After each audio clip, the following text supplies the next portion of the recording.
अस्सलामु अलैकुम।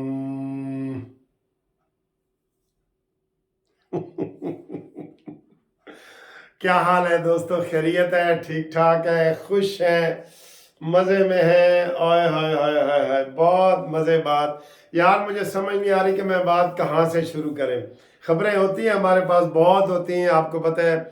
मैं तो वकील हूँ, मुझे बोलने का भी बड़ा शौक़ है, तकरीरें करने का भी बड़ा शौक़ है। और मैं जब इस्लामिया कॉलेज सिविल लाइन में पढ़ता था, वहाँ मैं यूनियन का सदर था, तो बड़ी बड़ी तकरीरें करता था कि जनाब अब टूट गिरेंगी जंजीरें, अब जिंदानों की खैर नहीं, जो दरिया झूम के उठे हैं तिनकों से न टाले जाएंगे। ये होता था मेरा स्टाइल। फिर मैं कहता था, लो तुम भी सुनो, हाकिम भी सुने, एक बात सुनाने आया हूँ, मैं फिर से ममोले को लेकर शाही से लड़ाने आया हूँ। ये ताजमहल, ये दीवारें मजबूत नहीं, मजबूत करो, मैं आग लगाने आया हूँ। वाह वाह वाह, क्या बात है जी। चले जी, बात इधर से शुरू करते हैं। बात है, बात तो सच है, मगर बात है रसवाई की। आज बिलावल बाजी ने क्या किया है, गुजरात में नून लीग वालों से वोट मांग लिए। पहले तो उसने वोट मांगे थे ना पीटीआई वालों से, कि पीटीआई वालों बहनों ते भराओ मैनू वोट पाओ, ठीक है। आज उन्होंने नून लीग से भी मांग लिए हैं। यार ये इसका कोई मेडिकल इलाज नहीं हो सकता। आज कसम खुदा की मैं क्या मजाक नहीं कर रहा, मैं इसको बिलावल बाजी या बिलावल बहन कह रहा हूँ। आज वो ताली बजा रहा था ऐसे, ये मैं तो सर वो जियो पे लगे हुए तो मेरे तो ख्याल है कि वो मजाक में कर रहे थे, वो ऐसे मैं तो मेरी हंसी निकल गई कि यार ये कैसे ताली बजा रहे। तो बिल्कुल सर जी उनको ही करो। ਉਹ ਹੁਣ ਇੱਥੋਂ ਜਿੱਤਣਾ ਚਾਹੁੰਦਾ ਹੈ, हर सूरत ਤੇ ਜਿੱਤਣਾ ਚਾਹੁੰਦਾ है, ਤੇ ਉਹਦੇ 5-5 हज़ार वोट ही नहीं निकलने। पिछली दफा जिमनी इलेक्शन में जो लड़े थे खुशाब में, तो उसके ना पोलिंग स्टेशन से 246, तो इनके वोट निकले 240। और लोगों ने कहा भाई पोलिंग स्टेशन पे तो एक एक नुमाइंदा बैठा होता है ना, वही वोट डाल देता है। तो 246 पोलिंग स्टेशन और वोट निकले 240। कह रहे हैं जी मैं वजीर आजम बन जाऊंगा। वाह भाई वाह, इसका सर जी को चेकअप कराओ। बाजी ये या भाई है या बहन है, इसका चेक। अच्छा उसके ऊपर और क्या मैं हंस रहा हूं, एतजाज आसन को उन्होंने तकरीर के लिए बुलाया, तो बजाय ये कि वो बिलावल भुट्टो के हक में तकरीर करता, वो भी इधर से ना हो गए। वो तो वैसे 80 साल के हो गए। आधी उसने नवाज शरीफ को तकरीर की कि जी नवाज शरीफ तो वजीर आजम बन चुका है। उसको एयरपोर्ट पे इस्तकबाल हुआ, उसका सफ़ीर ने इस्तकबाल किया, उसके अंगूठे लगवाए, आधा वो बन गया। और आधा उसने इमरान खान के हक में तकरीर की। और बिलावल बेचारे वो उसके कान में कहते रहे कि तुम ये ना कहो, ये ना, वो इमरान खान के हक में कि लेवल प्लेइंग फील्ड नहीं है, ये है वो है, उसका करता रहा। बहरहाल अल्लाह माफ़ करे, इनका बहुत बुरा हाल होना है। और ये जो बिलावल, आप जो इधर पंजाब में फिर रहे हो ना, फिर रही हो या फिर रहे हो मुझे नहीं पता, तो आप सिंध का भी पता करो। तेरा लुटिया ही शहर भंबोरनी, उधर जो जो तुझे वहां पे घापे लग रहे हैं ना, आपको लग पता जाएगा।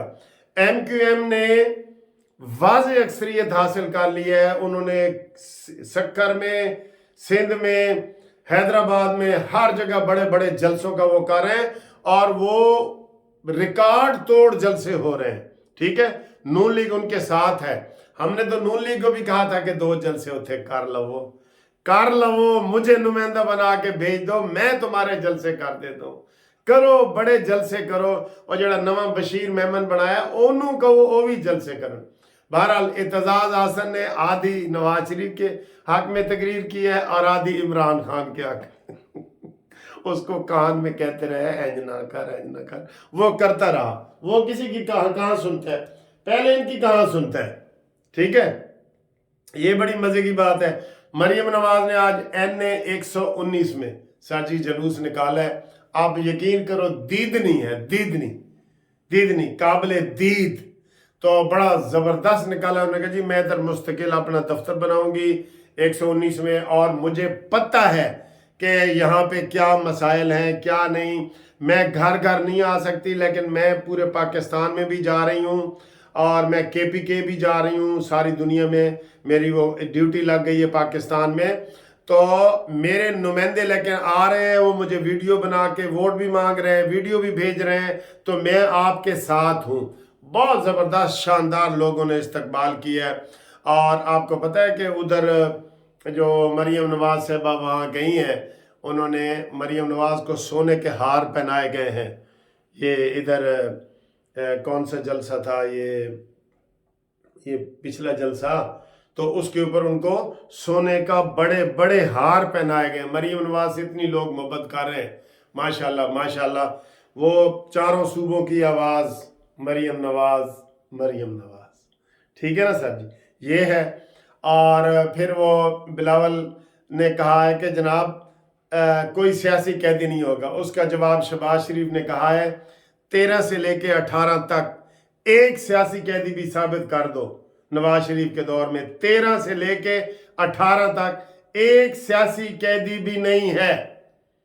اور آپ وہ ذاتی جیلیں بھی اپنی کھولیں نا، جو سندھ میں وڈیروں نے لگائی ہوئی ہیں، وہ بھی دیکھیں. اس کا جواب دیے کہ وہ خالی کراؤ. ذاتی جیلیں جو آپ نے بھری ہوئی ہیں لوگوں سے، وہ خالی کراؤ. یہ انہوں نے بڑی زبردست بات کی ہے. اور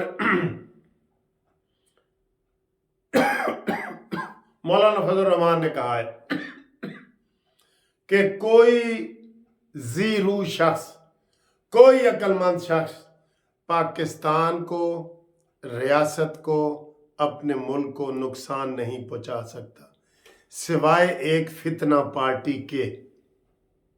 انہوں نے سوچ سمجھ کے نقصان پہنچانے کی کوشش کی ہے.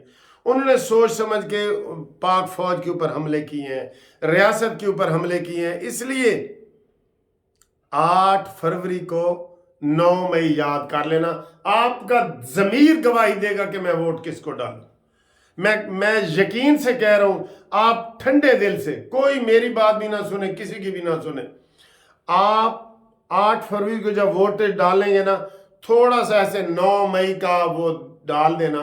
جو کل DGISPR نے کہا ہے کہ انہوں نے 200 مقامات پہ ٹارگٹ کر کے فوج کو ذکر پہنچائی ہے اور دنیا میں جنگ ہنسائی ہوئی ہے. اور انڈیا میں جشن منایا گیا ہے کہ عمران خان واحد ملک کی تاریخ کا بندہ ہے جس نے پاک فوج کو نقصان پہنچانے کی کوشش کی ہے. اس لیے میں نے پیچھے ویڈیو میں کہا ہے کہ عمران خان اپنے ماموں پہ گیا ہے، جنرل نیازی، جس نے ڈھاکہ میں 90,000 پاک فوج کو شرمندگی دلائی تھی ہتھیار ڈال کے. یہ اسی نیازی نے اس کے اوپر، فوج کے اوپر حملہ کیا ہے، پھر ہماری پاک فوج کو شرمندگی دلائی ہے. یہ ٹھیک ہے سر جی. تو یہ مولانا فضل الرحمان صاحب کا بیان آ گیا ہے. اور اس کے علاوہ سر جی میں ایک اور بات جو آخر میں کرنا چاہ رہا ہوں نا، میں نے کل بھی کی تھی. یہ جو ہے نا جو جیو ٹی وی پہ آتا ہے ارشاد بھٹی، یہ ایک سوچی سمجھی سکیم کے تحت آگے بڑھ رہا ہے. میں نہیں چاہ رہا تھا کہ زیادہ اس کے اوپر بات کروں، لیکن یہ ملک میں مایوسی پھیلا رہا ہے. وہ کہہ رہا ہے عدلیہ کوئی ملک میں نہیں ہے، ریاست کوئی ملک میں نہیں ہے، اسٹیبلشمنٹ کوئی ملک میں نہیں ہے، اس الیکشن کا کوئی فائدہ نہیں ہے، اس کسی چیز کا کوئی فائدہ نہیں ہے. یعنی کہ پاکستان ڈوب رہا ہے، ڈوب رہا ہے، ڈوب رہا ہے. یہ ملک میں لوگ آتے ہیں حوصلہ دلانے کے لیے کہ جناب انشاءاللہ ڈوب رہا ہے، لیکن ہم اس کو ڈوبتے کو نکالیں گے، ہم اس کو ٹھیک کریں گے، جتنا مرضی ٹائم لگے گا ہم اس کو ٹھیک کریں گے. لیکن یہ کہہ رہے نہیں جی ڈوب رہا ہے، الیکشن کا کوئی فائدہ، کوئی لیول پلینگ فیلڈ نہیں. جبکہ اس وقت ساری پارٹیاں یہ کہہ رہی ہیں کہ ٹھیک ہے جناب الیکشن ہمیں قبول ہوں گے نتائج، لیکن یہ مایوسی پھیلانے پہ لگا ہوا ہے. بیرونی ایجنڈا ہے اس کا، اندرونی ایجنڈا ہے، کیا ہے اس کے اوپر میرا یہ مطالبہ ہے، پتہ نہیں ٹھیک ہے کہ نہیں ہے، کہ ارشاد بھٹی کو جیو ٹی وی پہ نہیں آنا چاہیے، اور اس کے جو ہے نا ٹی وی پہ، قومی ٹی وی، کسی قومی ٹی وی پہ وہ نہ آئے، کیونکہ یہ مایوسی پھیلا رہے. मायूसी गुनाह है, पता है ना आपको। ये कह रहा है कि बस कुछ भी नहीं है। तो इसको किसी ने कहा है कि आपको क्या इमरान खान को फिर ताहयात पाकिस्तान का वजीर आजम बना दे, आप कह रहे हैं कुछ नहीं है।